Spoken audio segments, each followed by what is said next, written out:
Hey everybody, this is Marcus with the Best Buy Canada blog. Today I'm going to be reviewing two of SteelSeries gaming mice, the Rival 3 and the wireless Rival 650. I'm going to be talking about their build and their features. First, let's talk about the Rival 3. Some of the stats of the Rival 3 are that it's wired, it is 77 grams, the CPI is between 200 and 8,500. It has 6 programmable buttons and 3 RGB zones. So the Rival 3 is SteelSeries entry-level gaming mouse. But don't let that fool you. It doesn't feel or act like an entry-level gaming mouse. It's compatible with Windows, Mac, and Xbox and connects through standard USB 2.0. Now, the cable of the Rival 3 is a standard plastic cable. What I like about this is that it's lightweight and does not get in the way.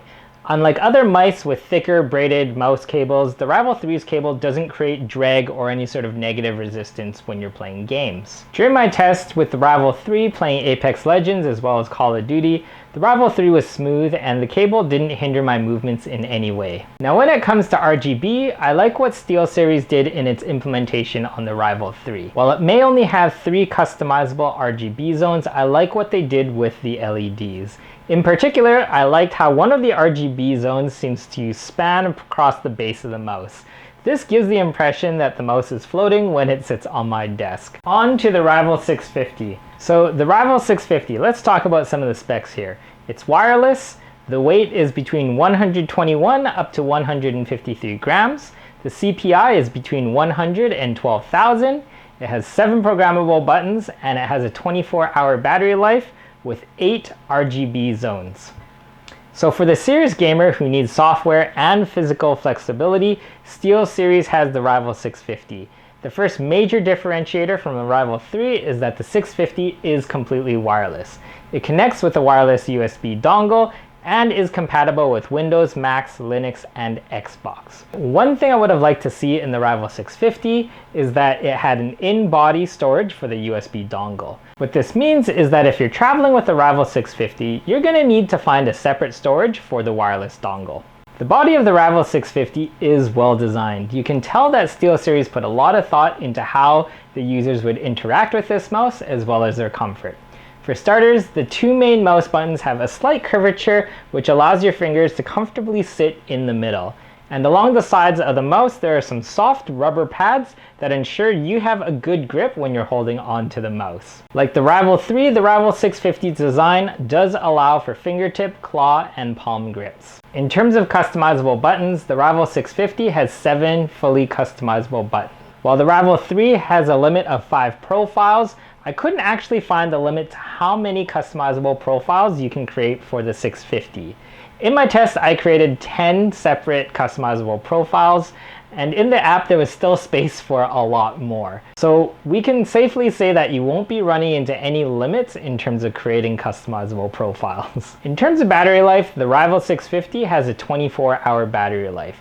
To reach that 24-hour mark, the Rival 650 actually goes to sleep mode after about 5 minutes of inactivity. Waking up the mouse from this sleep is as simple as pressing down on any one of the buttons. The Rival 650 is charged using a USB-C connector, which is located here on the front of the mouse. According to the SteelSeries website, if you were to use a fast charger to charge the Rival 650, you would be able to get 10 hours of battery life out of just 15 minutes of charging. When we're talking about the RGB of the Rival 650, it has 8 customizable RGB zones. I like what SteelSeries did here. They took a less is more approach and didn't overpower the Rival 650's aesthetics with too much RGB lighting. Now let's look at the weight of the Rival 650. For many gamers, the weight of a mouse has a significant impact on your gaming performance. Some people prefer a lighter mouse, other people prefer a heavier mouse, and there's some people in between as well. The Rival 650 is suitable for all users regardless of their weight preferences. It does this by having a customizable weight. The left and right side panels of the mouse actually can be removed to reveal 4 slots on either side of the mouse. These slots are meant to hold the 8 4-gram weights that are included in the box. This means that gamers can customize the weight of the Rival 650 from its base weight of 121 grams all the way up to 153 grams if they were to add all 8 weights. So my final thoughts here on the Rival 3 as well as the Rival 650. While they both appear to be built for different users in mind, they actually share one important thing, and that's SteelSeries' user-centric design. For the casual gamer like myself, I had no issues adapting to either mouse for gaming or my day-to-day productivity. If I had to choose though, I'd say that the Rival 650 fits my needs the best. This is due to the wireless nature of the mouse, the comfortable rubber grips on the sides, and the ability to adjust the weight.